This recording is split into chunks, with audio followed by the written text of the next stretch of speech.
పహల్గాం ఘటన తర్వాత దేశ ప్రజలు మత సామరస్యాన్ని కోరుకుంటున్నారని, అదే సమయంలో ఈ ఘాతుకానికి పాల్పడిన ఉగ్రవాదుల్ని మట్టుపెట్టాలని దేశవ్యాప్తంగా ప్రజలు ముందుకు రావాలని సిపిఎం గుంటూరు జిల్లా కార్యదర్శి వై నేతాజీ, సిపిఎం మంగళగిరి నియోజకవర్గ సహాయ కార్యదర్శి కంచెల కాసయ్య అన్నారు. తాడేపల్లి పట్టణంలోని బోసుబొమ్మ సెంటర్ నుంచి ముగ్గు రోడ్డు సెంటర్ వరకు సమైక్యత యాత్ర నిర్వహించారు.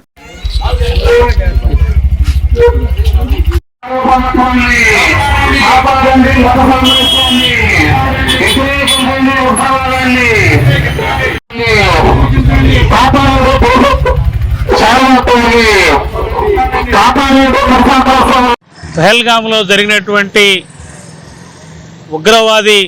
ఉగ్రవాదుల దాడిలో చనిపోయినటువంటి వారందరికీ కూడాను వామపక్ష పార్టీలుగా నివాళులర్పిస్తున్నాం. ఇది చాలా దుర్మార్గమైనటువంటి చర్య. ఏ ఉగ్రవాదమైనా, అది ముస్లిం ఉగ్రవాదమైనా, క్రైస్తవ ఉగ్రవాదమైనా, హిందూ ఉగ్రవాదమైనా, ఏ ఉగ్రవాదమైనా పూర్తిగా ఖండించాల్సిన అవసరం ఉంది.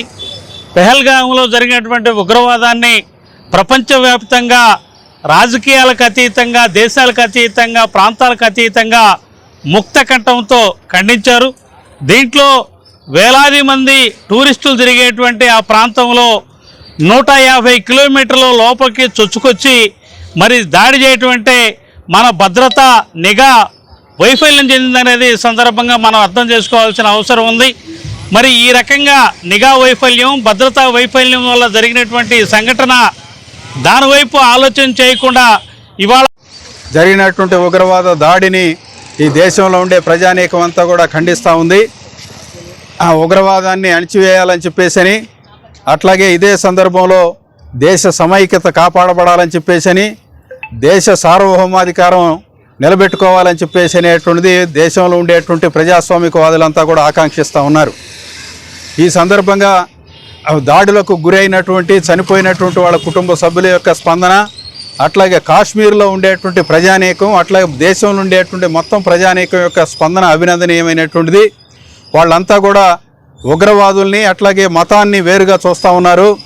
ఉగ్రవాదులు ఏ మతానికి సంబంధించినటువంటి వాళ్ళైనా సరే వాళ్ళని శిక్షించాలని చెప్పేసి వాళ్ళు కోరుకుంటూ ఉన్నారు. అదే సందర్భంలో ఈ సంఘటనని మతం కోణంలో చూడకూడదని చెప్పేసి భారతీయులంతా కూడా ఐక్యంగా నిలబడాలని చెప్పేసి అనేటువంటిది ఆకాంక్షిస్తూ ఉన్నారు.